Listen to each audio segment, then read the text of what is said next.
Class করতাম, আগে করতাম, এখনও আসি মাঝে মাঝে। আমরা যখন ক্লাসে যাই অনেক ধরনের পড়া ধরে, আমরা বইয়ের ভাষায় যখন বলি তখন বলে না তুমি তোমার নিজের শরীরের গঠনের বৈশিষ্ট্য বলো। আবার অনেক সময় অনেকে রোনা ধরা টানে, আবার অনেক সময় অনেক মেয়েরা বোরখা পরে আসে না, অনেক হিন্দু মেয়েরাও থাকে বোরখা পরে আসে না, তাদের চুল সামনে আসে না। চুল কেন স্যারেরা ঠিক করে দিবে, বলে কি তোমার চুল কেন সামনে আসবে, পিঠে হাত দিয়ে পিঠে মারে। তোমাকে এরকম করছে? হ্যাঁ, অনেক সময় করছে।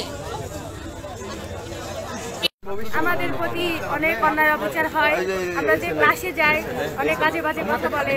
এই যে টেস্ট পরীক্ষা হলো আমাদের, তো ক্লাসে গেছে স্যার, ডিউটি দিতে গেছে, তো আমাদের পাশে গিয়ে বসে পিঠে খাবার দিয়ে অনেক বাজে বাজে কথা বলতেছে পরীক্ষা কেমন হচ্ছে, কেমনভাবে পরীক্ষা দিচ্ছে। তো লজ্জায় কিছু না বলে চুপ থাকলাম। তো অন্যান্য ক্লাসে যখন এমনি স্কুলে ক্লাস হয় তখন আর স্যার ক্লাসে গিয়ে আজে বাজে কথা বলে। তো আমরা এটা সমাধান চাই, এই জন্যে আমরা আজকে মানববন্ধনটা করছি। স্যারের বিরুদ্ধে মানে এই স্যার আমাদের অনেক অন্যায় অত্যাচার করে।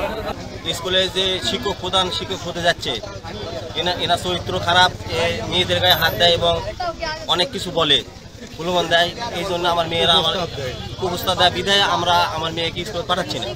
এর আগের যে হেডমাস্টার ছিল ইমদাদুল হক স্যার, আমাদের এই স্যার ছাত্রীদের হেনস্থা করার কারণে তাকে রেজুলেশন করে, তার কাছে রেজুলেশন আছে, রেজুলেশন করে দোষী সাব্যস্ত করে তাকে ক্ষমা করে দিয়েছে। এরপরেও এটা কন্টিনিউ চালিয়ে যাচ্ছে।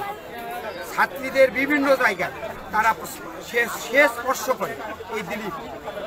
তাকে আমরা এই এলাকাবাসী হিসাবে তাকে প্রধান শিক্ষক শুধু নয়, শিক্ষক হিসাবেই দেখতে চাই না। সেই শিক্ষক নামে কলঙ্ক। এই এলাকায় একজন চরিত্রহীন ব্যক্তি হিসাবে পরিচিত। শুধু এলাকায় নয়, তার গ্রামেও এই রকম রিপোর্ট আছে। পার্শ্ববর্তী গ্রাম কচুয়াতে হিন্দুপাড়াতে গেলে অনেকে এর বিরুদ্ধে সাক্ষ্য দিবে। সে একজন প্রতারক এবং সে চরিত্রহীন, জরিমানা দিয়েছে, সামাজিক বিচার হয়েছে। এই চরিত্রহীন শিক্ষকদের নয়, নট অনলি শিক্ষককে এই স্কুলে কোনো ক্রমে ঢুকতে দেওয়া যাবে না। এই স্কুল একটা ঐতিহ্যবাহী স্কুল, এই প্রতিষ্ঠানে কোনো অন্যায় অত্যাচার হবে এটা আমরা এলাকাবাসী এটা গ্রহণ করব না। এই বিষয় নিয়ে জেলা প্রশাসক, ইউনো মহোদয় এবং শিক্ষা অফিসে অভিযোগ দেওয়ার পরেও এদের বিষয়ে কোনো ব্যবস্থা গ্রহণ করা হয় নাই। প্রশাসন নীরব কেন? আমরা তাই প্রতিবাদ করছি। এলাকার জনগণ, ছাত্রছাত্রী, অভিভাবক সকলের সামনে আমরা প্রতিবাদ করছি যে এই শিক্ষক যারা এই ছাত্রছাত্রীদের পরিবেশ দেবেন, শিক্ষার পরিবেশ সৃষ্টি করবেন, ভালো অবস্থানে এই শিক্ষা প্রতিষ্ঠান চলবে, কিন্তু সেই প্রতিষ্ঠানে অন্যায় অত্যাচার, মেয়েদের হেনস্থ করা, এগুলো আমরা এলাকাবাসী বরদাস্ত করব না। এই ব্যক্তির দৃষ্টান্তমূলক শাস্তি আমরা কামনা করছি।